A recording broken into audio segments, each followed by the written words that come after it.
আজি পুৱাৰে পৰা দেওবাৰে পঞ্জাবত আৰম্ভ হৈছিল ভোটগ্ৰহণ প্ৰক্ৰিয়া। ৰাজ্যখনৰ 23খন জিলাৰ 117টা সমষ্টি অব্যাহত আছে ভোটগ্ৰহণ প্ৰক্ৰিয়া।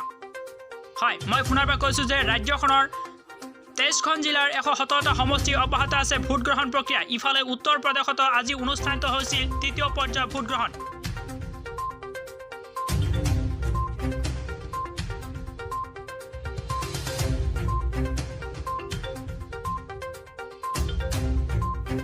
উত্তৰ প্ৰদেশৰ 16খন জিলাৰ 59টা সমষ্টিত অনুষ্ঠিত হৈছিল ভোটগ্ৰহণ।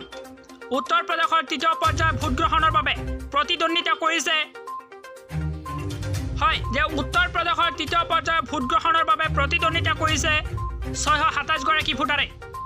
15,557টা ভোট কেন্দ্ৰই এতিয়ালৈকে সুকলমে অব্যাহত আছে ভোটগ্ৰহণ প্ৰক্ৰিয়া।